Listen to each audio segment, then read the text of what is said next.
Compass FM. In studio with me right now is Glen Martin.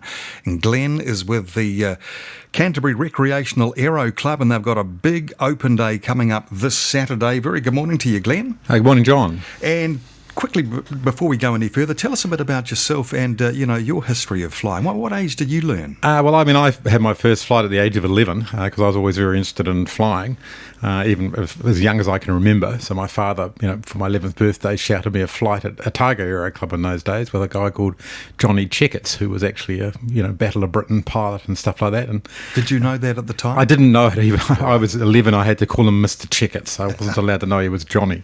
Yeah. And it wasn't until years later I figured that out. But I've been on and off again with aviation all through my life, and mainly in the engineering was my job, aviation engineering. And then at the age of 55, I retired, and now I spend most of my time having fun in aviation, basically. Yeah. What do you mean by having fun? Is that flying around the country and just dropping into little airfields here and there and everywhere? Yeah. I've been from Cape Reinga to Stewart Island. I've been to about 120 of the airfields in New Zealand. There's a book called the AIP with the list of all of the ones that you can go to, and I've got about 8 left to go. But also in New Zealand, there's of course a huge number of ag strips and things, and if you ring up the farmers and talk nicely to them, they'll let you in. So that's another part. And in New Zealand, we're very lucky with aviation. We can land on beaches and in riverbeds and on mountain tops and all sorts of places. So it's a huge variety of places to go, and it's a great way to see the country. Man, I'm green with envy, I really am. I remember actually being at Quail Flat on Clarence Reserve a couple of years ago on a beautiful blue sky day, and this guy just dropped into the airfield there, and he was just having a fly around the mountains, Yeah. He had a good old chat for about half an hour, and off he went. Yeah, it's a little bit embarrassing sometimes. I think we fly with a local stole group, and one time we dropped into a hut, and there were some people there having lunch, and we'd flown in. It taken us 20 minutes, and they said, it took us 4 days to walk into here, so... But we're a bit lazy that way, but it's a great way to see the country if walking up and down the hills is getting a bit tough for us older guys. Yeah, fantastic. Seeing it from the air, of course. And have you got a favourite place? I can't help but think it must be somewhere along the Southern Alps spine. I've been everywhere. Obviously, Milford is just stunning. I think, in some ways, flying into Milford was quite dangerous because the scenery is so amazing. You get distracted by it and you forget that you're flying. But, the West Coast is amazing. Okarito is fantastic. We travel quite quickly. The little aircraft are basically time machines. A couple of weekends ago, my wife and a group of the guys, I think there were 5 aircraft, they headed off from Rangiora, they went over to Hokitika, had coffee, went down the west coast, landed on a few beaches, went into Okarito, and came back through over the mountains, and all in sort of 4 or 5 hours. So it's certainly a great way to get around. Yeah, well, I camped right next to that airfield at Okarito just a few weeks ago, actually, and there were little planes coming in on a fairly regular basis. Absolutely. On those beautiful days. And of course, you've got that rainforest there, you've got the mountains just behind.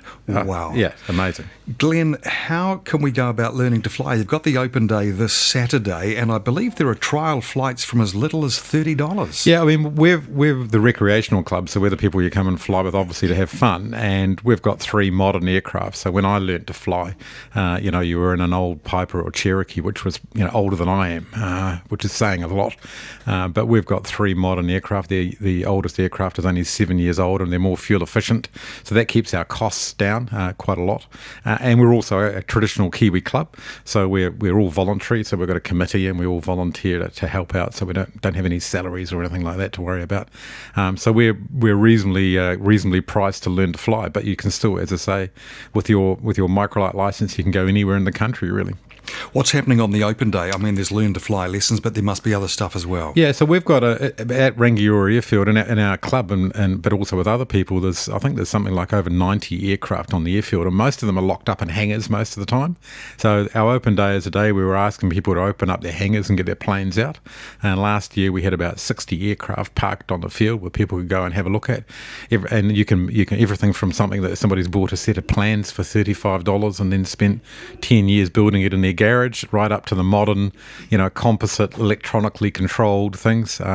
We'll have New Zealand's first electric aircraft will be out there, being on show and doing some flights. So we're very lucky that that's another innovation that, we were the first. Rangiora is the airfield in New Zealand that the first electric aircraft in New Zealand has arrived at, and that's a fun thing to fly. Obviously, it's very quiet and smooth, so it's sort of the Nissan Leaf of the skies. What is that? A prop plane? Absolutely, yeah. I mean, it's just it's a traditional. It's an airframe from a company called Pipistrel, and they have a petrol version, and now they've brought out an electric version. It's still got a propeller at the front, and basically it's just like an electric car. You plug it in, you charge up the battery, and you go for a fly. Fantastic. Where are they built? Pipistrel is in Slovenia. In Slovenia, yeah. Wow. And we've got one coming here. Yeah, it's here. Yeah, there's only 32 in the whole world, and it's been here for a few months. We had to go through a bit of hoops and things with obviously civil aviation to get it signed off because it was new to them and new to everybody. But now it's out and flying, and it's a great innovation. And I think most of us realise that electric is where everything's going in the future. Definitely. Well, that's groundbreaking, or should I say air-breaking stuff, and it's happening right here.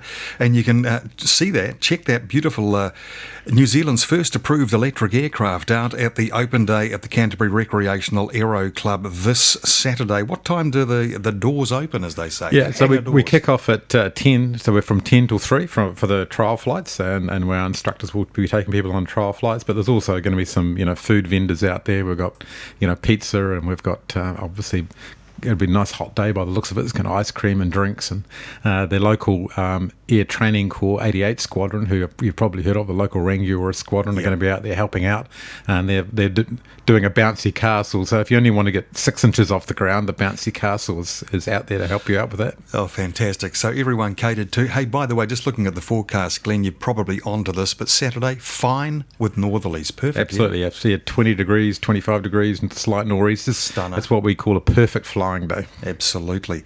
And Glenn, just before you shoot through, this is what ages can you take a trial flight? Is there a limit on that? There isn't really a limit. I had a 6-year-old come the other day, but I think they're probably a little bit young. They're sort of a little bit, they're a bit overwhelmed by it.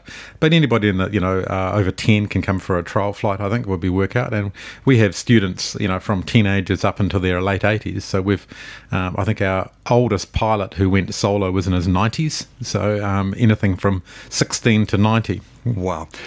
And just quickly, can I purchase a fixed-wing aircraft reasonably inexpensively? Like, what sort of dough are we talking? Yeah, it's a bit like a set of golf clubs. It depends on how much you want to spend, and you spend more, you get more. But, I mean, if you can buy yourself a fixed-wing microlight aircraft that you could fly all around the South Island, probably for $25,000. Wow. Yep. That's sort of the price of a second-hand family car, really. Exactly. Yeah, yep. Brilliant. Glenn, you're going to have an awesome day, and big numbers will be there, I'm sure, to check out the Canterbury Recreational Aero Club. Their open day is this Saturday, and for those that don't know exactly where you are, Glenn, just quickly explain that. So Rangiora Airfield down Mertons Road, and we're at the far end. So you drive off the Tarsiel Road and keep on going down, and you'll see a huge crowd down at the far end. Nice work. Thanks, Glenn. Glenn Martin, an instructor with the Canterbury Recreational Aero Club. Compass FM.